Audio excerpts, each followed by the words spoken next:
Okay, Paul. Good afternoon, everybody. Thank you again for joining us. Before we get started, we have a brief message for our Spanish-speaking viewers. Gilbert?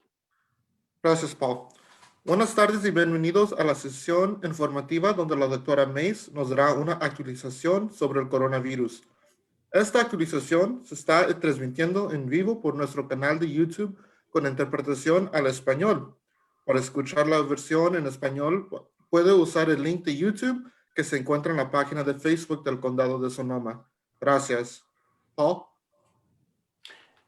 Thank you, Gilbert. As always, hi, I'm Paul Gullickson, Communications Manager for the County of Sonoma, and this is our COVID update for Wednesday, December 2nd. We want to remind you that during this update, we will be taking questions from the public, and you're invited to submit those questions either by emailing them to us at publicaffairs@sonoma-county.org. Once again, that's publicaffairs, one word, at sonoma-county.org. Or you're invited to leave your question in the comments area of the Facebook Live page. We also ask those who will be joining us as panelists to speak loudly and slowly for the sake of our interpreters. So let's begin with, once again, a brief presentation by Dr. Sundari Mase, Health Officer for Sonoma County. Welcome, Dr. Mase. Great, thank you so much, Paul, and thank you everybody for joining us today. Sonoma County remains in the purple tier within California's blueprint for a safer economy. Our rate of new daily cases per 100,000 is 8.8. This is well below the state average, which jumped to 30.2. Our testing positivity rate is 3.3%, which is also well below the state average of 6.4%. The state, once again, has not updated the equity metric for any of the counties. We continue to do better than much of the rest of the state at slowing the spread of the virus, which is advantageous as we enter what could be the most challenging phase of the pandemic. For 2 weeks in a row, our adjusted case rate has been less than 9, which is still above the 7 that we need to reach to be considered for the red tier, but it puts us far below the national average of 48.7. Though this data is encouraging, more importantly, it is a critical tool enabling us to see the whole picture of coronavirus in our community. This clearer view has been accomplished with our multi-pronged approach, including increased testing to reduce the overall community spread. In the past 5 weeks, the county has doubled the number of pop-up testing events. We are now offering testing at pop-up sites twice a day, each weekday, with some additional appointments available on weekends. The goal of these sites is to serve Sonoma County residents disproportionately impacted by the coronavirus, which tend to be those people living in the low socioeconomic census tracts and zip codes. Attendance has grown steadily at all locations since the end of October.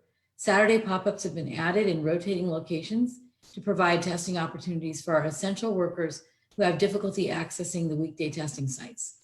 We encourage you to go to socoemergency.org/test. That's socoemergency.org/test, where you can find a map to see if you live in one of those areas that are targeted for the pop-up testing sites. You can also find a link to online. We've also seen great success with the OptumServe testing sites, which are run in partnership with the state.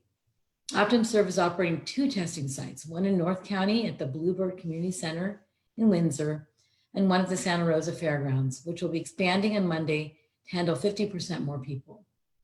And we also have successfully advocated for opening a 3rd OptumServe testing location in Petaluma, which will open as early as next week. All of this will give us a capacity of more than 1,100 tests per day at OptumServe sites, which currently has a capacity of 660. Your response to our call for more testing has been even stronger than what we could have hoped for. Because of this high demand for appointments at our testing sites, particularly just before the Thanksgiving weekend, we know that some of you may have had difficulty making an appointment over our phone line. We have quickly worked to resolve that problem and have hired more operators to help with the demand. We also have created an online scheduler for pop-up testing that's available on the socoemergency.org website. As always, if you're wanting to get a test and have health insurance, we encourage you to first check with your healthcare provider to see if you can get tested through them. If that's not an option, please consider going to one of the Optum Serve sites. Information on how to make an appointment is also on socoemergency.org/test. Increased testing has allowed us to identify cases more effectively. We're also offering resources to those who have tested positive so they can isolate with as little hardship as possible. Our partnership with the Cura Project and other grassroots community organizations has increased outreach to the most at-risk residents, providing resources and information about how to survive the economic and health consequences of COVID-19. As I mentioned earlier, though our numbers remain below state averages, transmission rates all around us are rising significantly. We've come together as a community to address challenges before. I know we can do it again. We need to protect the people who keep us healthy, those who keep us safe, those who put food on our table, and the many other essential workers who keep our communities running and safeguard our economy. If enough people make the right choices, such as wearing face coverings, avoiding social gatherings with non-household members, and washing up frequently, we'll meet this challenge head on, as we have so many times before. Thank you. We now have a few minutes for questions from the community and the media. Great. Thank you, Dr. Mase. I also want to remind everyone that we have with us today Dr. Kismet Baldwin, Sonoma County's Deputy Health Officer, Kate Pack, Health Program Manager of Sonoma County's Epidemiological Team, and Adam Radke, our Deputy County Counsel. And they also will be helping answer some of your questions for today. Let's start with a question from the public. There's been a lot of discussion about this, and Kathy asks straight out, will Sonoma County be shutting down as Governor Newsom has suggested? The governor has suggested a possible shelter at home order again. Dr. Mase, do you have thoughts on that? Well, we will follow the governor's order if there's an order that comes out that states that we're putting more restrictions in place. So we will align with the governor's order because I think most of those restrictions are probably already in place here in our county anyhow. I don't know if Adam from County Council wants to add anything. No. Yeah, we have not. We're waiting day by day for any update from the governor, and he has not announced anything. He did say at his news conference on Monday that it could be coming in the next few days if the state continues on its trajectory of skyrocketing cases. So we'll wait and see what comes of that. So another question from Gina, the member of the public. She asks, will the county be updating the quarantine guidelines per the CDC update issued today? And I think that may have to do with the number of days of quarantine. I think that may be the reference. Do you want me to answer this one?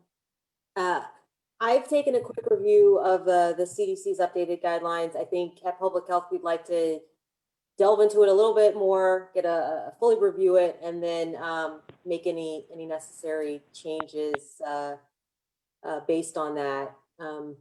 But it does currently continue the recommendations for 14 days of quarantine, but it gives the option for local and state health departments to tailor the quarantine periods based on needs, resources, things like that. So we'll take a more in-depth look and we'll update as we need to. Yeah, it wasn't a hard and fast rule that CDC comes down with. It's mainly guidance and depending on each of the counties and states, from what I understand. But thank you, Dr. Baldwin, for clarifying on that. Let's go to members of the media. I'm going to start with Julie Johnson from the Press Democrat. Julie. Hi, thank you, everybody. This question is about vaccines. Now that there's so much promising information about vaccines on the way, I'm wondering, for the first batch of vaccines that might come this month, I'm wondering who in Sonoma County decides who gets the vaccine first and how are they going to be distributed? Good question, Julie. Really, most of our guidance So in the end, the local health department would make that decision, but really we're taking all of our cues and our guidance from the state. The state will also has a prioritization and sub-prioritization of the vaccine and how to distribute it. And then they're also taking that from the Advisory Committee on Immunization Practices, what they put out earlier this week. So really we're taking our guidance from the state and may need to tweak it a little bit at the local health department level, but really we're going to follow that as closely as possible. Is there a way to like really simply describe the thinking at this point? I understand it's all probably somewhat hypothetical at this point, but like, you know, if you were describing for a fifth grader, like, well, you might go to, first we're going to prioritize people in acute healthcare settings, or do you collaborate with local clinics on that? Do you collaborate with employers on that? Like, how do you actually get it to the most vulnerable people first? Well, there's actually many different levels of thinking to figure out how that prioritization is going to happen. And one is who's at highest risk, and trying to also maintain our workforce and our healthcare systems, because they're also the ones that are taking care of the people with COVID. And as you've seen recently, are becoming increasingly overwhelmed with our increased number of cases. Equity, that goes into it. Who's, again, at higher risk and maybe disproportionately affected by COVID. So there's many factors that go into deciding how it will be distributed and prioritized. And I know that the state has looked at all of those in the meetings that I've participated in and listened in on. They take all of those factors into consideration. So, and there's more on top of that. It's not just those three, but it's a lot. It's many, multifactorial. Sure. And a quick follow-up. Is that at the point where, Sonoma County's getting information like you will get X number of vaccines by X date? Doses, I mean. Yes, they're starting to send out to counties how many doses they think we're going to receive on and when. So we're gonna discuss that a little more internally, and then once we have a firm number, we can let everyone know, and a date, let everyone know. Okay, thank you. Thanks. Yeah, Julie, Adam, do you want to add a little bit more to that? I mean, I know that the CDC, the California Department of Public Health, that is going to be determining allocations for California counties. Do you want to talk a little bit more about that? On the CDPH website, there's a link to vaccination planning, and there's further a link that has Q&A, and one of them is who will get the initial vaccines, given supplies are expected to be limited at first. And it says CDPH will determine allocations for California counties in accordance with the prioritization framework that is under development and will be additionally based on guidance from the federal government. CDPH and community-based organizations and other partners will review and incorporate national prioritization recommendations from the Federal Advisory Committee on Immunization Practices and the National Academy of Medicine to guide prioritization for California. This is a super obvious question, you guys. I'm so sorry to take up so much time, but is it a kind of thing where you're going to be sort of facilitating getting the vaccine to clinics and doctors' offices, or is it the kind of thing that's going to be this government rollout where we'll go to, the public health lab to get a vaccine, for example? Do you know you get what Yes. I'm trying to illustrate for people what this might look like? We are hoping to coordinate and collaborate with our community medical and health systems to the maximum extent. We really are going to work through that, and so that people would go to their providers or health systems would immunize or vaccinate their own staff, that's the way we're going to work through the distribution and administration to the best of our abilities. We can do that. But Got no, it. no one's going to come to the public health lab to get a vaccination. I didn't think so, but thank you. Yeah, but we'll be involved in the distribution process. So let's go to Mary Callahan. Mary, Hi, can you hear me? you're on. Yep. Great, thank you. So I wanted to address the rather significant spike in new cases that was recorded last night, 343 new cases, and determine whether you guys had any intelligence as to whether that reflected, what that reflects in terms of any kind of catch up or lag time in reporting, or is that, do you think that that's reflecting the kind of surge that people are seeing around the country at this point? Let me have Kate Pack speak to that. I think she'd probably be the best person. Hi. Yeah, I believe it's a combination of things. We are seeing a rise in cases. Looking at our own local data trends, looking with the 7-day lag, we're up to about 21 cases per 100,000 residents per day unadjusted.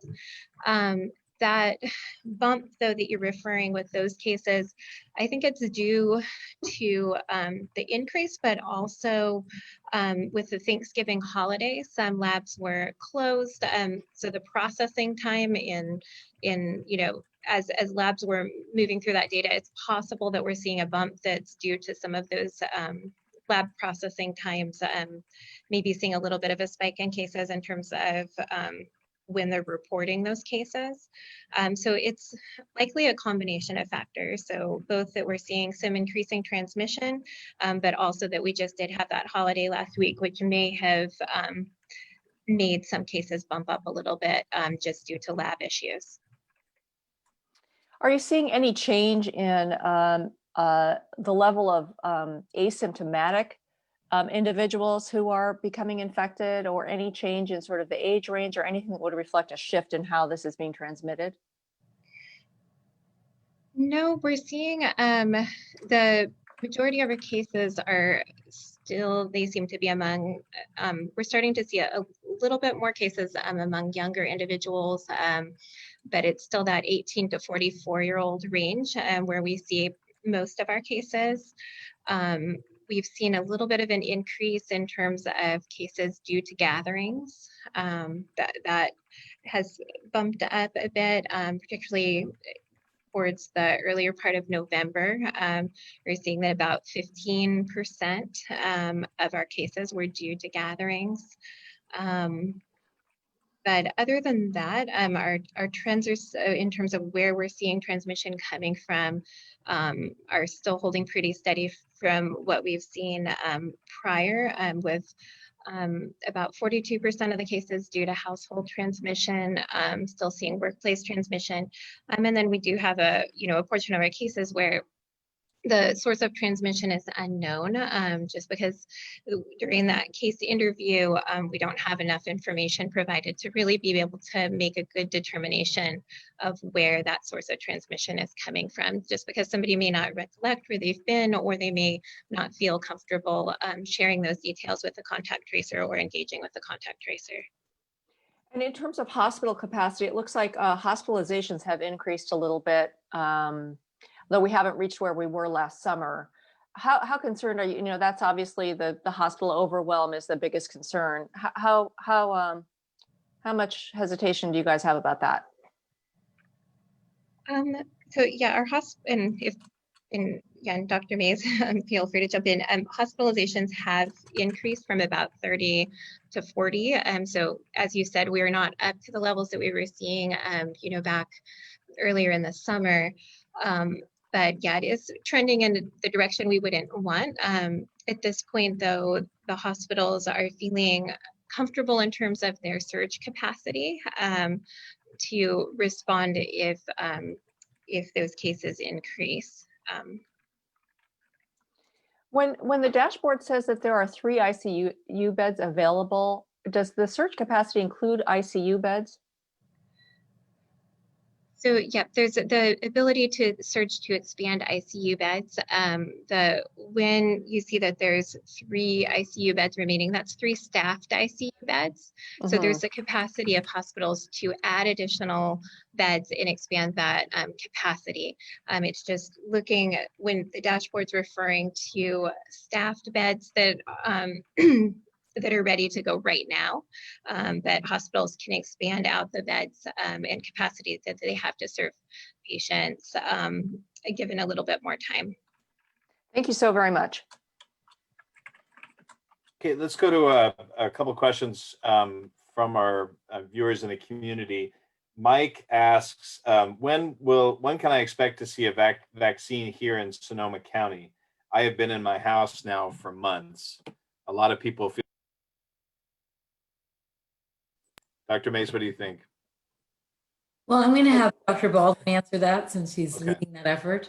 Hi, we expect to receive the first allocation of vaccine sometime in December, probably maybe mid-December time. But when it will be available to the greater community, and I don't know, all of the details of each person's medical history and things like that, but there will be a prioritization. So basically working through risks and benefits and things like that to decide who gets the vaccine when. And again, that's going to be set mainly by the state and by the CDC or the federal government. So we will get our first allotment sometime in December. When it becomes widely available to the community, probably in the new year, and I'm not sure when in the new year yet. Yeah, and that first phase is likely to go to healthcare workers and long-term facility residents that are going to get that first batch. The other question is from Eileen, says, I see lots of people walking around with no masks in Petaluma. Doesn't the mandate require masks whenever you leave your home? Little confusion maybe about what the rules are about masks. Dr. Mase? Yes, well, the masks are to be worn whenever you're indoors and with non-household members at any time. So if you're in a grocery store or different indoor location. However, outdoors, as long as you can socially distance for the 6 feet from other people who are non-household members, you can simply carry your mask. And if you feel like you are getting within that 6 feet of social distancing from non-household members, then you are to put on your mask. Okay, great. Thank you for clarifying that. Let's go to Carrie Benefield. Carrie? Thanks, everybody. Schools question. For the parents of the very small number of students who've been allowed back on campus and the tens of thousands of more whose children are still in distance learning, what do you feel like the imminent stay-at-home order, which is what it feels like, I think, from Newsom's office, what does it mean for them, both practically and just emotionally, for when these kids may go back to school? Hey, let me turn that over to Adam, because I think he's the expert here on the orders. Can you rephrase your question? I'm not sure I understand it. I think it's mostly, I mean, it's 2 parts. There's a very small number of parents their kids are on campus, and what an imminent stay-at-home order from Gavin Newsom's office may mean for the kids who have been allowed to go back to school in a hybrid form. And then the second part would be for the thousands, tens of thousands more who haven't been allowed to go back to school. What should they read into this impending announcement about whether their kids are going to go back or not, and yeah, what the tea leaves say for them? Yeah, I hear you. I think it's difficult because none of us have seen the language of a potential stay-at-home order, but certainly we've heard through the grapevines some things. I don't know whether the stay-at-home order will affect schools that have been authorized or were allowed to reopen. I don't know if the governor will be requiring them to close. I don't anticipate it, but I could be wrong. again, that's reading the tea leaves with little to no knowledge, because I haven't seen anything from the governor's office just yet. As to schools that have not reopened, I mean, the state has been clear that that they are recommending against any further school reopenings if the 7-day average of new cases per 100,000 is at 14 or above, which we currently are, which is why we notified the schools that have applied for waivers that the waiver application process is currently on hold. And I mean, I guess just 30,000 foot view. I mean, is there any hope for these parents that, I mean, keep kind of getting bad news? Like we were heading towards what we thought was red. Now it looks like we're not. I mean, is there anything that they should see in this, you know, in this waiting game about the viability of kids going back?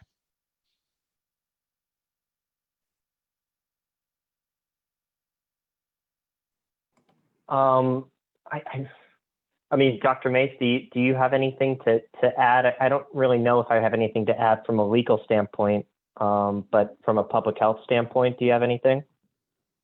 So you're talking about the emotional piece of kids potentially not going back to school in person? Basically, and their parents kind of hearing yet another, you know, punch After in the gut having of bad done news. that? Yes. Yeah, no, I think that will be an issue that needs to be addressed, and we just need to, you know, couch that in the most positive and accepting way possible that we may be headed that way. Luckily, you know, we only have a very small handful of schools right now in the K through 6 grades that are open for in-person learning. Okay. All right. Thanks very much. Okay, thank you. Let's go to Julie Johnson. You had a follow-up, Julie? I do, yes. Thank you so much. And this is probably for Dr. Baldwin. To get to the most vulnerable people with vaccinations first, you know, healthcare workers in acute settings, skilled nursing residents, how big is that population and how many doses, you know, do you need if in this first batch in December you could wave a wand and get enough to cover that first tier population? Another good question, Julie. We are getting those numbers in from our health care partners as we speak to find out who would be covered in the first tier, the first prioritization group, and what their numbers look like, and if we'll have enough vaccine for all of them. I doubt that we will. There's going to be, again, some sub-prioritization, and because it's just limited supply for the nation and for the state and for the counties. And so we don't have all of the numbers in yet. So I don't know how many of our 1A tier groups will be covered with our first allocation. Okay. And is it correct to think, you know, when the state says we're going to get X number of doses, that each person would get 2 of those? So the plan is whatever we get for the first allocation is considered the first dose. They're not expecting us to split that allocation for the first and the second dose. That's considered, if say we got, I don't know, this is not what we're getting. I don't know. But if say we got 1,000, that's 1,000 doses, 1,000 first doses. And so Gotcha. they will send us another 1,000 to be the second dose. Okay, understood. We don't have Thank you. Yeah. Okay. Great. Let's go to Carl Van Amberg. Carl? Yeah, hi everybody. Wanted to ask a question, kind of circle back to the surge capacity. And on Monday, the governor made it pretty clear that ICU capacity was one of the key drivers of what he will do and when he will do it. And he pointed to figures that showed in Northern California in general and in the Bay Area specifically by sometime in January, models showed that ICU beds could be over capacity by then. So that just leads me to my question: are there any plans on the county side to stand up another surge facility like the one we saw at Sonoma State that was the focus of a lot of reporting, wasn't used, thankfully, but is there any thought right now to doing something similar to that on a large scale? You know, we haven't really gone that route yet. We do have the alternate care sites, as you know, for isolation and quarantine, like hotel rooms at this point. But we haven't yet thought that we need to have the kind of surge capacity we had at Sonoma State for potentially the sicker patients in terms of the gyms and things. But it's something that as case numbers and rates go up around the state, it might be something we need to revisit with our hospital and clinic partners. Just a quick follow-up to that, Doctor. The state said that they had, I think it was 11 or 13 possible surge centers that they could set up within 3 or 4 days, something like that. Have they told you that one of them might be a regional center for the North Bay, or has there been any word about that? I'm not sure where they're going to be located, but I suspect they'll be regional and spread across the state. Okay, thanks. Okay, and Mary Callahan, you had a follow-up? Yes, I'm curious. We're just a few days past Thanksgiving. There was a lot of travel that happened last week. And in general, that you have said, and have said even recently, that it takes a couple of weeks for that to be reflected in the caseload. Are you expecting it to go up? And if so, how much? Do you have any sense of that? Kate, do you have an idea of this? I think it's hard to predict how much it will go up. It's definitely something that we're monitoring closely in the contact tracing interviews and on our epidemiology team, looking through those case interviews and determining whether the exposure was due to a gathering that was related to Thanksgiving. We have seen, as I mentioned earlier, just gatherings in general. We've seen an increase in that recently. So it's definitely something that we'll be monitoring and can provide further information on as those case interviews begin to come in. Thank you. And I'm so sorry to do this, but can someone quickly remind me the difference between unadjusted and adjusted case rate? Sure. So unadjusted case rate just refers to so the state, if you look at the blueprint metrics, for example, the state shows our unadjusted case rate, but then they also want to give us credit for the increased testing that we're doing, because as we do more testing, we're going to find more cases.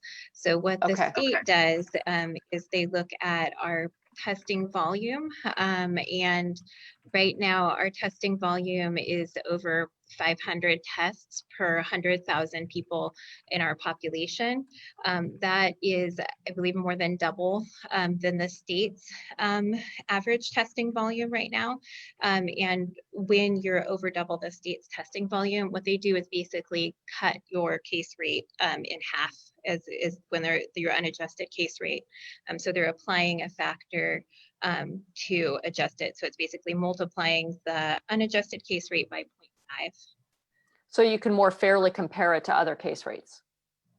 Yeah, so it factors in the amount of testing that you're doing, because they really want to encourage counties to be testing and finding cases and not penalize them for finding more cases through efficiently testing. Okay. Yeah. Okay, thank you so much. Okay, thanks, Mary. Let's go to one last question from Mike Dewald from KSRO. Mike, are you with us? Thanks, Paul. Is there a capacity to the amount of contact tracing that can be done locally? I mean, is there a point where new cases exceeds the ability to effectively contact trace? Yeah, that's a really good question. Certainly when we have 300 some cases in a single day, there is going to be some delay, and we're going to do some triage. We do have an algorithm in place for trying to get to our cases and contacts quickly by just asking the most important questions up front, telling people to isolate and to quarantine, and then we can loop back with them afterwards to get further details about their, more specifics about symptomatology and work sites and all those kinds of things that we also need to know about. But we will find out whether they are part of a cluster up front. Okay, thank you all. I need to wrap this up. I'd promised Dr. Baldwin and Dr. Mase that they have other meetings to go to today, but we want to thank everybody for your questions. We have some really good questions from the public today and a few that I'm going to hold on to and we can address during our next community briefing. Once again, I want to thank Stuart and Sylvia, our producers today, as well as Gilbert and other members of our crew behind the scenes, including Jordy, our Spanish This 408 interpreter, at KSRO. and that is Elizabeth, the our daily ASL briefing interpreter. from the Sonoma County Most Public of Health all, Officer, Dr. Sundari Mase, on the. Most of all, I wish to thank all our panelists. Dr. Baldwin, Kate Pack, Adam Radke, and especially Dr. Mase for being here today and fielding your questions. We invite you to join us again each Wednesday for these live briefings at 3:30. Until then, we wish you a great week and stay safe, everybody.